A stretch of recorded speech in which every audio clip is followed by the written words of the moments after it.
ఈ రోజు మన వీడియోలో మరికొన్ని రేషియోస్ అండ్ ప్రపోర్షన్స్ మీద ప్రాబ్లమ్స్ అనేటివి డిస్కస్ చేసుకుందాము. ఇవి కొంచెం అడ్వాన్స్ లెవెల్ ప్రాబ్లమ్స్ అన్నమాట.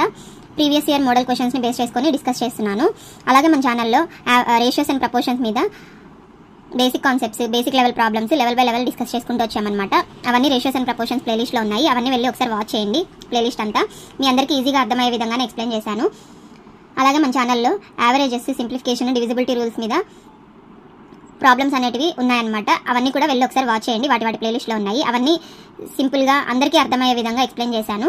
సో ఈ ఛానల్ మీ అందరికీ యూస్ఫుల్ అవుతుంది అని అనుకుంటే ఒక మంచి లైక్ చేసి, కమెంట్ చేసి మన ఛానల్ని సబ్స్క్రైబ్ చేసుకోండి.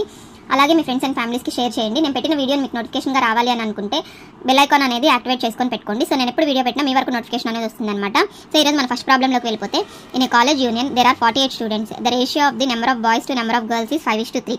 The ratio of girls to be added in the union so that the ratio of boys to girls is 4:6:5. So ఇక్కడ చూసుకున్నట్లయితే ఒక కాలేజ్ యూనియన్లో 48 స్టూడెంట్స్ ఉన్నారు. అయితే కొంతమంది బాయ్స్, కొంతమంది గర్ల్స్ ఉన్నారు. వాళ్ళ రేషియో ఇచ్చారు 5:3 అని ఇచ్చాడు అనమాట. అయితే ఇక్కడ దీన్ని బట్టి మనము బాయ్స్ ఎంతమంది ఉన్నారని చెప్పచ్చు. సో మొత్తం బాయ్స్ అండ్ గర్ల్స్ కలిపితే 8 పార్ట్స్. 8 పార్ట్స్లో ఒక పార్ట్ ఏమవుతుంది, 6 కదా. సో 6 5s 30, అంటే 30 బాయ్స్, గర్ల్స్ వచ్చేసి 18 మెంబర్స్ ఉన్నారనమాట. అయితే వాళ్ళు ఏమన్నారు, కొంతమంది గర్ల్స్ని యాడ్ చేయాలి అన్నారు యూనియన్లోకి.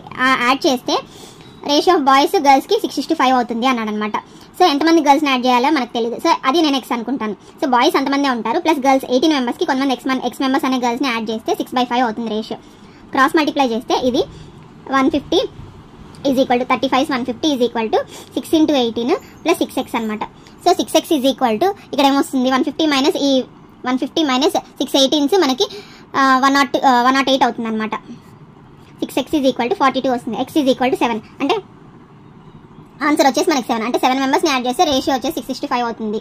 ఆన్సర్ వచ్చేసి ఈ ప్రాబ్లంలో 7 అవుతుంది అనమాట. సో ఇక్కడ సెకండ్ ప్రాబ్లం వచ్చేసి, if a/3 is equal to b/2 is equal to c/5, then what is the value of ratio c+a² is to a+b² is to b+c² అన్నాడు అనమాట. సో ఇక్కడ చూసుకున్నట్లయితే మనకి a/3 is equal to b/2 is equal to c/5 అనేది ఇచ్చారనమాట. So ఇక్కడ మనకి a:b:c కనుక్కోవాలి అనుకుంటే ఫస్ట్ నేను ఈ రెండింటిని తీసుకుంటాను. a/3 is equal to b/2. So ఇక్కడ a/b ఏమొస్తుంది, 3/2, అంటే a:b ఈజ్ ఈక్వల్ టు 3:2. అలాగే ఈ రెండింటిని తీసుకుంటే b/2 is equal to c/5. So b/c ఏమొస్తుంది, 2/5 అనేది వస్తుంది. సో ఇక్కడ మనకి ఈ రెండింటిని బేస్ చేసుకొని a:b:c రేషియో అనేది కనుక్కుందాం. సో ఇక్కడ 3:2 2:5 అనమాట. సో ఇక్కడ రెండు సేమ్గా ఉన్నాయి కాబట్టి 3:2:5 అనేది రేషియో వస్తుంది అనమాట ఇక్కడ. అంటే a:b:c 3:2:5 అవుతుంది. సో నేను a వచ్చేసి 3x అనుకుంటాను, b వచ్చేసి 2x, c వచ్చేసి 5x అయితే ఈ రేషియో అనేది కనుక్కుందాం ఇప్పుడు. c+a whole square is to a+b² is to b+c² కావాలి మనకి. So c+a 3x plus 5x ఏమవుతుంది, 8x whole square is to a+b, 3x plus 2x 5x whole square is to b+c, 2x plus 5x 7x whole square ఇదేమవుతుంది 64x² is to 25x² is to 49x². x² cancel అయితే 64 is to 25 is to 49 వస్తుంది.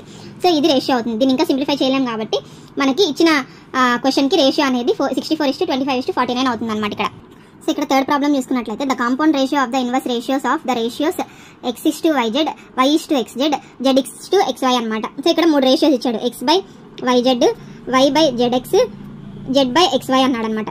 So వీటికి inverse ratio ఏమవుతుంది, yz అంటే inverse ratio అంటే రివర్సే కదా.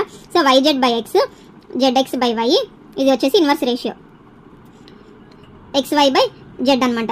So ఈ మూడింటికి కాంపౌండ్ రేషియో కావాలి అని అంటే product of antecedents by product of consequence కదా. సో అప్పుడు ప్రోడక్ట్ ఆఫ్ యాంటీసిడెంట్స్ అంటే yz into zx into xy by x into y into z. So x cancel అవుతుంది, y క్యాన్సిల్ అవుతుంది, z క్యాన్సిల్ అవుతుంది. So ఇక్కడ రిమైనింగ్ ఏం మిగులుతుంది, xyz/1. So xyz/1 అనేది ఆన్సర్ అవుతుంది అనమాట ఈ ప్రాబ్లంలో.